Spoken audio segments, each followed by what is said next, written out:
Welcome. In this video, we're going to continue our exploration of solutions to systems of two linear equations. So what you have in front of you right now is a system of two linear equations. We're going to use technology to graph the equations, find the intersection points of these lines. So that is the solutions. In essence, the intersection points of these lines are the solutions. And then we're going to reproduce a sketch of our graph below. So in this tutorial, I'm only going to use GeoGebra. I'm not going to show you how to use a graphing calculator for this. The previous video covered both GeoGebra and a graphing calculator. So right now, please open up GeoGebra, and on the first line, go ahead and type y equals 2x minus 5 and enter. If you notice, it's in green and it's been labeled F. Now let's go ahead and enter the next equation. So y, excuse me, I typed in pi.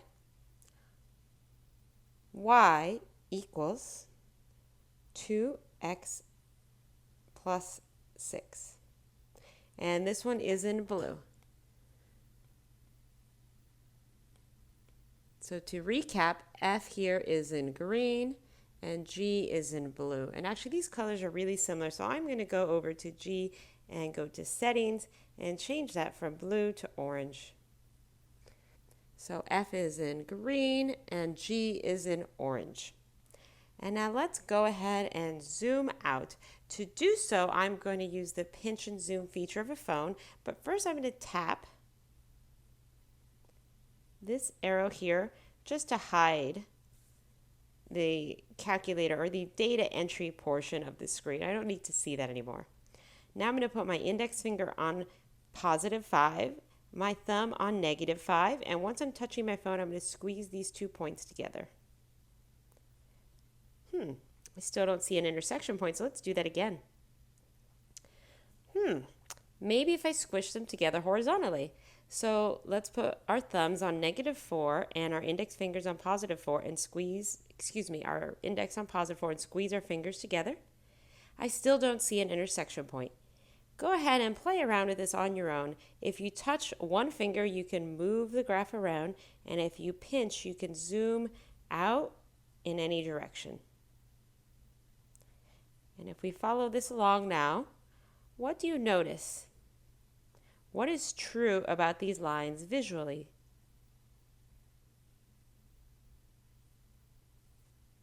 If you said they are parallel, that you are correct.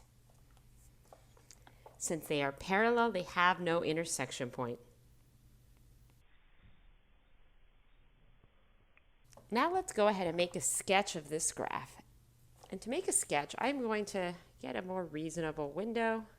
So I think this window here is pretty reasonable. Now what you consider a reasonable window might be different than what I consider a reasonable window, but as long as your axis is scaled appropriately, labeled, and shows all the important features, which are usually x-intercepts, y-intercepts, where things intersect each other, then your graph is good. So as you can see, I went ahead and scaled to +20 on the positive x and positive y, and then to -10 along the negative x-axis and -10 along the negative y-axis. And now I can go ahead and sketch out these intersection points. So for the first function, I'm going to sketch it in green. It has a y-intercept of -5, and its slope is 2. And we can actually use GeoGebra to find our exact x-intercepts. So go ahead and touch that up arrow again. Once you've touched that arrow, you'll find roots. So tap on roots and touch it for the green one and for the orange one. Now we can make sure to show the values. If we tap on A and hit these ... scroll down, and caption style, I don't want to see a name, I want to see a name and value. And let's do the same thing for B. Tap the ... scroll down, caption style, you're going to tap that word name, and then tap name and value, and you're done. So our x-intercept for the green graph is 2.5, 0. And then I'm going to go ahead and connect these dots. And now for the orange graph, we have an x-intercept of -3. And our y-intercept is 6. And now I've connected those dots. And as you can see, I made sure to make these graphs look as if they are parallel. Since these functions are parallel, this should be a good reminder that any lines with the same slope are parallel. So we could have noticed that both of these lines have a slope of 2. And without graphing them, we could have seen they have no intersection point and are parallel. Part B. We're going to solve this system of two linear equations and observe what happens. So I can rewrite f as y equals 2x minus 5, and I can rewrite g as y equals 2x plus 6. So let's go ahead and set these equal to each other. I have 2x minus 5 equals 2x plus 6. Let's add 5 to both sides. And now I want to get all my x's on the same side, so I'm going to subtract 2x from both sides. And, this is confusing. What happened here? I get 0 equals 11. Does 0 equal 11? No, 0 never equals 11. In fact, this is false. If you see something like this comes up, first and foremost, check your work. Make sure you didn't make an algebra or arithmetic mistake. And as long as that's the case and you haven't made an arithmetic mistake, this should tell you that these lines are parallel and have no solution. Problem 3. Let's consider this system of equations and let's solve this by substitution. And when I say substitution, I mean here I have 2x plus 3, and instead of writing a y here, I'm going to write a big parentheses where that y is, and you'll see why. And all of this equals 6. Now inside that parentheses, I am going to move this whole part here. Since I know y equals everything on this side of the equal sign, so I end up here with 2 minus 2 over 3x. So this becomes 2x plus 3 times 2, which is 6, and I'm just using the distributive property of multiplication.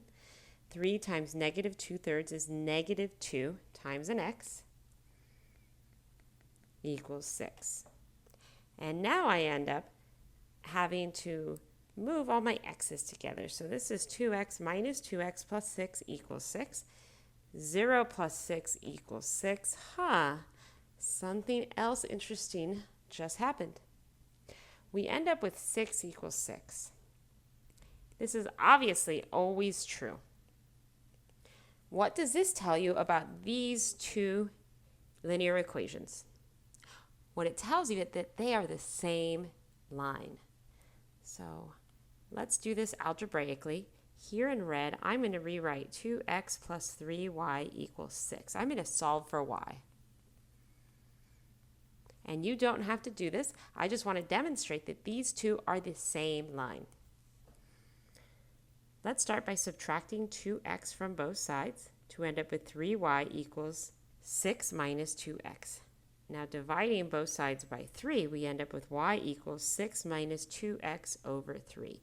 And here I'm writing this out as separate steps because I will often see students just cross this out and then write 2 minus 2x. That is wrong.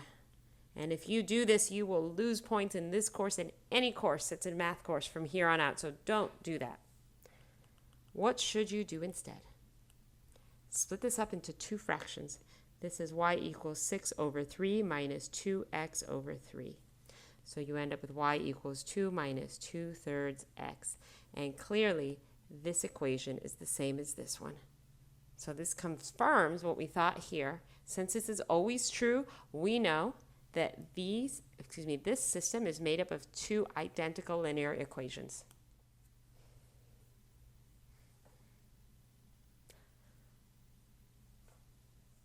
Finally, for part 4, let's compare our work from problems 2b and 3 and write down a summary of what a solution to a system of equations is in these unusual situations.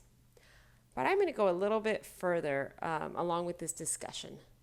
Since we've already solved one in a previous video, I want to include that case too. But first, let's start here. The conclusion we had here was 0 equals 11. So we had a false conclusion.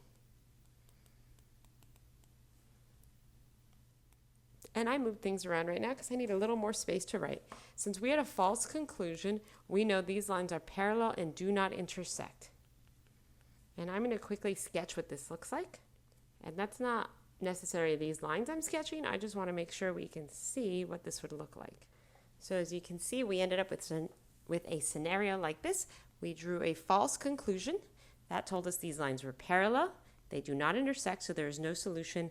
And visually, this is what it would look like on a graph. Of course, I would take note that parallel lines always have the same slope. All right, now let's look at the next example. This was from part number 3. In number 3, the conclusion we came up with was 6 equals 6. This is always true conclusion. This told us that these lines are the same, so there are infinite solutions. Now visually, let's see what this looks like. Now I want to start with a disclaimer that this line does not represent a graph of either of these lines, just like these lines do not represent graphs of these lines. I am using very general graphs to illustrate these points. Now there is one line sketched out right now in orange. If I were to sketch out the second line, I'd have to overlap it right on top of the orange one since they are the same line. Now to have a little bit of a third case, let's recall what we did in the previous video. So that is in Unit 1, Activity 6, Video Part 1, and you should see a link popping up on your YouTube screen right now in case you want to click it and watch it. Maybe you forgot to watch it, missed it for any reason. There's the link. And in that video, our system was A of x equals 15x plus 20, and B of x equals 10x plus 35. And we have the solution 3, 65. So this tells me there is one solution. So these lines are not parallel, they are not the same, and they intersect one time. And now what would this look like? So again, these lines do not match up with the actual graphs of these equations at all. They are not the same. This is just a general illustrative graph to demonstrate that this case would look something like this. You'd have two lines that would intersect in one spot, and there would be your intersection equation.